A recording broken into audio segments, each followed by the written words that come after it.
Hi hello അസ്സാം വലൈക്കും. ഞാൻ കുറേ മണി പ്ലാന്റ് നട്ടിട്ടുണ്ടായിരുന്നു. അതെല്ലാം കുറേ ദിവസം കഴിയുമ്പോൾ വാടിയും കരിഞ്ഞും ഒക്കെ പോയിരുന്നു. ഈ ചെടിക്ക് മാത്രം ഒരു കുഴപ്പമില്ലായിരുന്നു. ഇതിൻ്റെ കാര്യങ്ങൾ നോക്കിയിരുന്നത് അദ്ദേഹമാണ്. അദ്ദേഹം കറക്റ്റായിട്ട് വെള്ളമൊക്കെ ഒഴിക്കുമെന്ന് തോന്നുന്നു. അതുകൊണ്ടായിരിക്കാം നല്ലപോലെ വളർന്നു വന്നത്.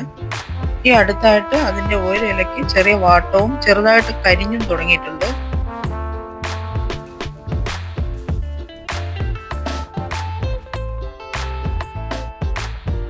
ഞാനിന്ന് വീണ്ടും ഒരു സ്വീറ്റ് റെസിപ്പിയുമായിട്ടാണ് വന്നിട്ടുള്ളത്.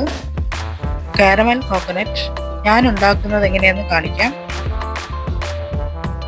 ഞാൻ അതിനായിട്ട് 2 നാളികേരമാണ് എടുത്തിട്ടുള്ളത്.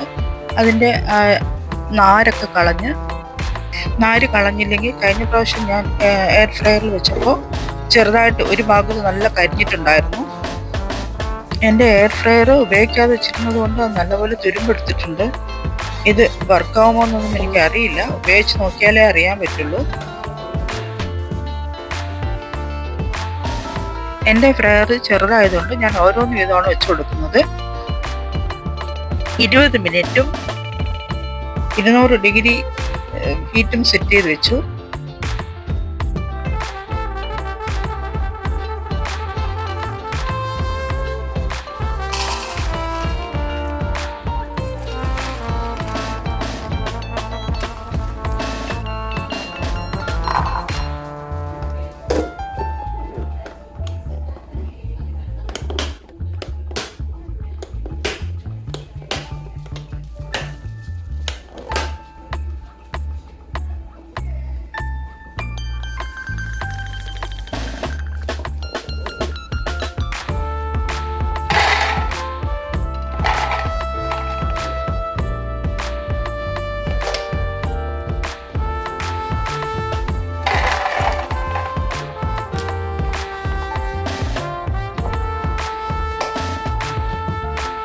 ഇതെല്ലാം ദിവസം ഒരു രാവിലെയോ രാത്രിയോ ഏതെങ്കിലും ഒരു നേരം ഞങ്ങൾ 2 പേരും 4 എണ്ണം വീതം ദിവസം കഴിക്കും. അത് ഞങ്ങളുടെ റുട്ടീനാണ്.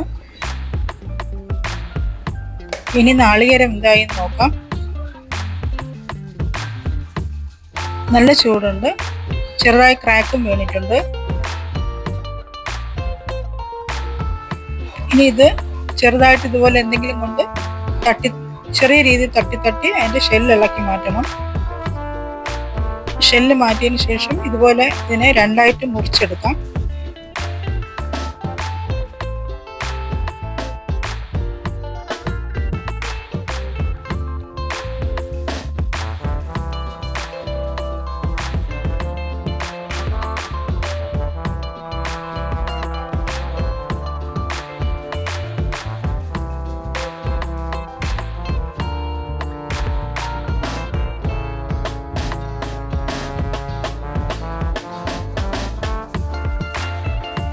രണ്ട് നാളികേരമാണ് ഞാൻ എടുത്തിരുന്നത്. അതിന് 1.5 കപ്പ് പഞ്ചസാരയാണ് ഞാൻ ചേർത്തത്.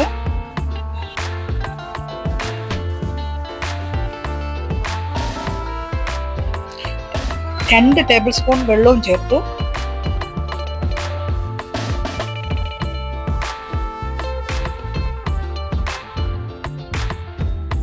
പഞ്ചസാര നന്നായി അരിഞ്ഞ് നാളികേരം അതിൽക്കിടന്ന് നന്നായി കുക്കായിട്ടുണ്ട്.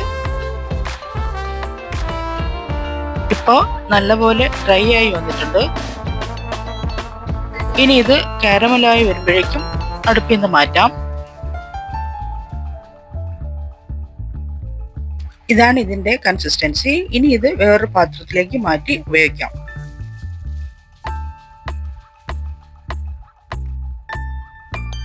വീണ്ടും ഒരു പുതിയ വീഡിയോയുമായി എത്രയും പെട്ടെന്ന് ഞാൻ വരും. അതുവരെ എല്ലാവർക്കും ബൈ.